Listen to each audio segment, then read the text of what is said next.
pliers, ball burnisher. This is a cleoid discoid. Okay, disc is on one end, cleoid is on the other end. Cleoid, discoid. Beaver tail burnisher, a gold knife or a tanner carver. Looks like your what number scaler on there.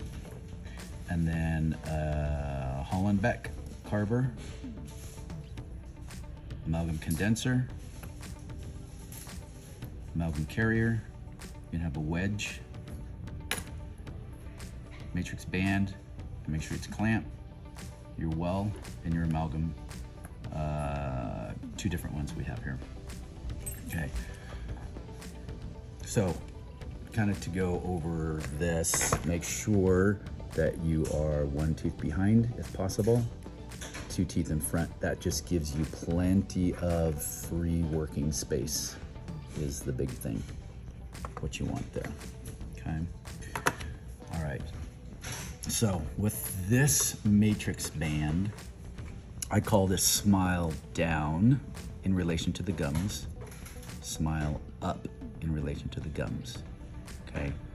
When we hook this up, you will see there's legs that are going down, okay? And there's a slot right on the top there. So when this is placed, you want the legs to go down in relation to the gums, because if they go up and you have a matrix band in there, you're not gonna be able to get it off. So always put the legs down in relation to the gums and do your smile down in relation to the gums. That will give you, when this is folded over, gives you a taper that emerges from the gum to the teeth. Okay, so that's that angle you want. Depending on the side you're working, this should always be on the buccal side. So we're gonna orient it this way, not to the palatal side. Your teeth will get in the way. Okay, so when you're orienting this, you wanna take your time to figure this out. There's 2 screws on your clamp here, your band clamp.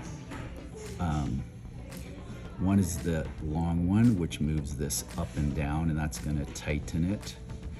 This other one is the smaller one, which runs the screw, and that screw is going to tighten your band against that housing there. So this goes in partially,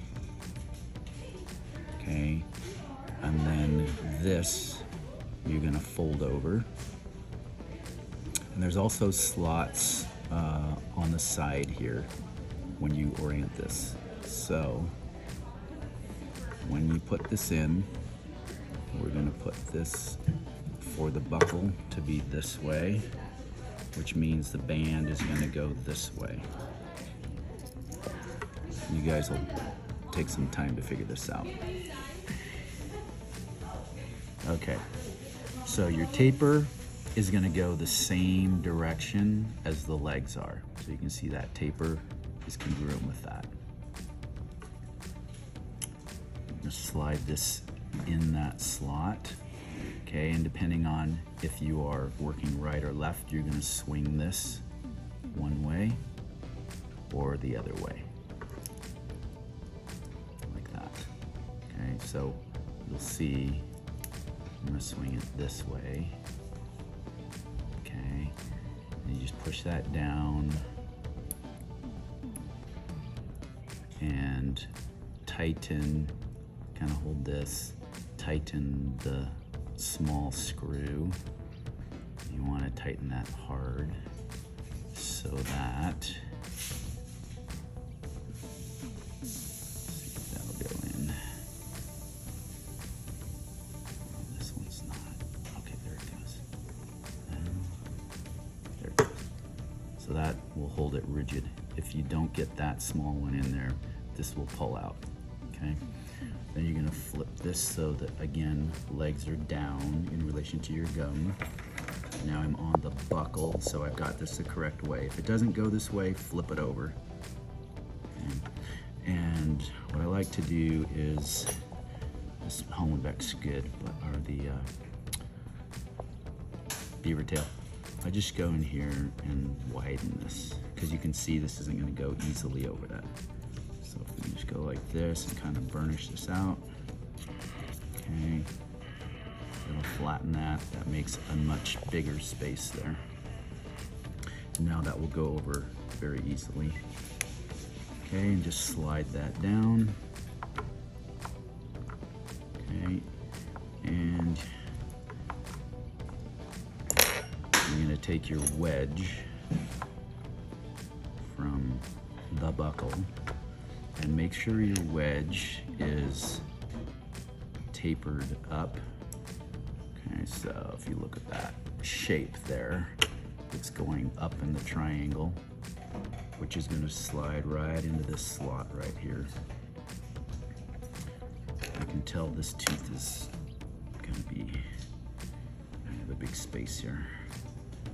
Okay, so put this back on here and slide this, before you tighten this all down, slide this up. Now, what'll happen is your gum may, you can see that right there, I've caught my matrix band, and that's gonna push you back out and it won't stay.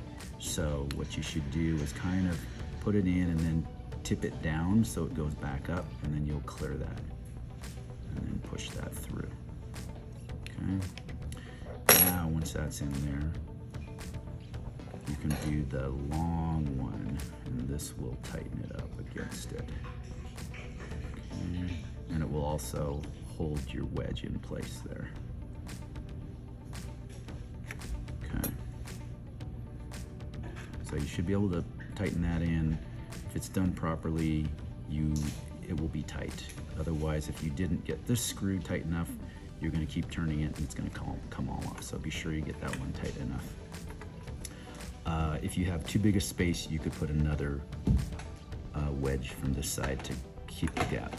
The goal is to close this gap right here between the tooth and the band so that amalgam doesn't get squashed in there. And then this is a ball burnisher. You want to just burnish up against the adjacent tooth to close your contact so you don't have a open contact there.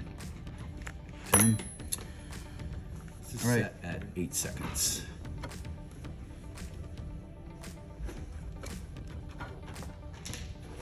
Just push that in, be sure to close the top. Anyways, okay, so we got 8 seconds, right? Push that button, make sure the door is closed. You should shake. Pull that little tab.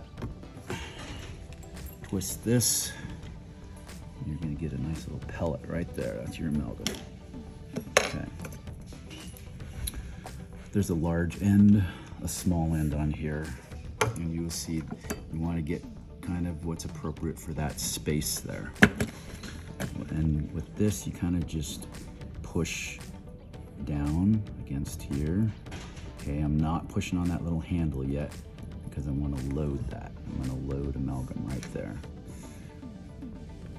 Then I'm going to, with pressure, keeping downward pressure, express this out into that spot.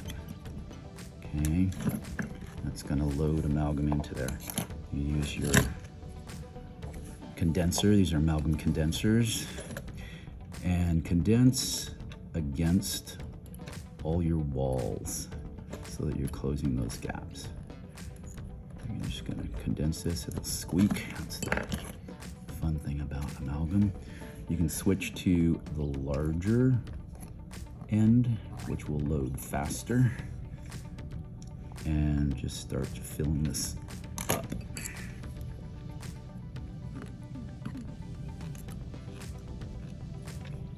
The big thing is making sure you go against the wall. So you can see I'm at a little bit of an angle. I'm going to switch to my small one so I can get in that corner. Okay, if you use the big one, you're not going to be able to get in there, so kind of do that. We're going to overfill this because we're going to carve it back away.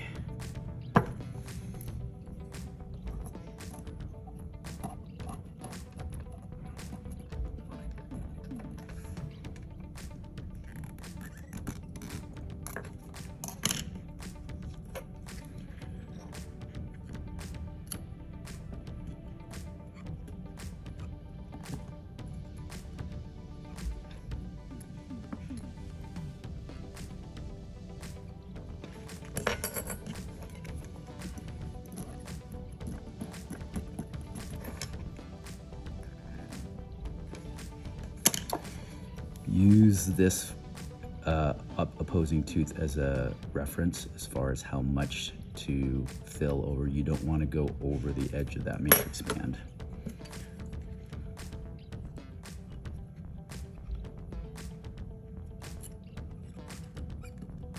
And you've got a fair amount of time. This is going to start to set up on us, so you want to move. So I'm just creating a taper that goes along with the walls there. Okay, and we're going to burnish this. And this is your beaver tail burnisher. Beaver tail's on this end, and it's just a teardrop on this end. And hold it against, you want to follow the ridges just like this, okay? So I'm going to hold it against the solid portion of the tooth. We're just going to burnish this in. And be sure you are pushing against your margins, okay? Let's see, it kind of just starts to form. So the main thing is closing those margins. If you need to push this down, if I'm getting too much coming up there on this end, okay? And I like the little teardrop portion to start to create my groove. So I'm going to go right in the center of this. And create my anatomy right here. Always burnishing against the walls to keep those margins closed. Closing those margins. I guess I should use my loops.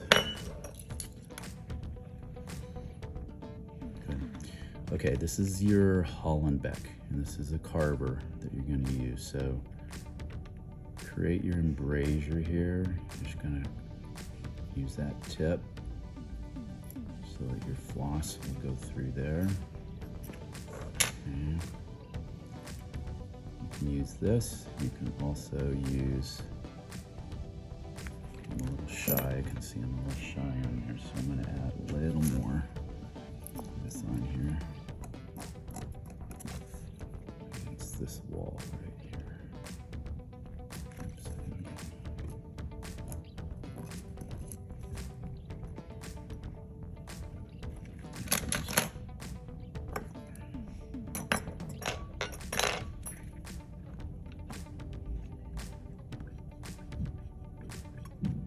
Okay, that close.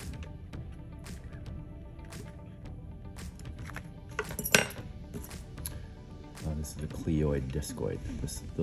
This carver will also start to carve your anatomy in here. So cleoid discoid and your Hollenbeck, so you have two carvers that you're going to use. Do that one.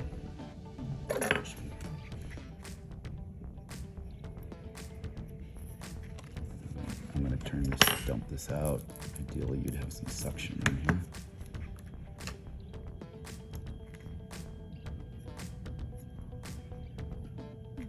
I'm always keeping this against the tooth so that I don't gouge this.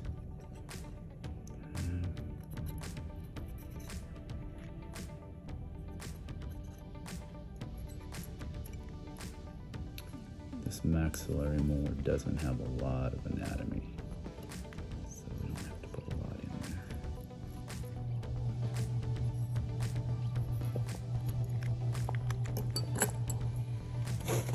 Suction, that'll be good.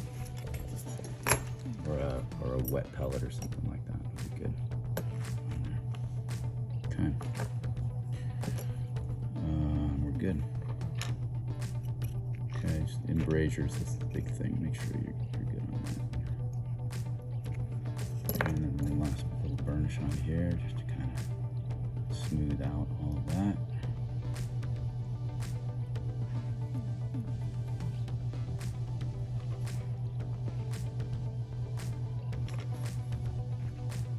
This is still kind of soft. This one's setting up slowly. I think we could have done this a little more on the timer.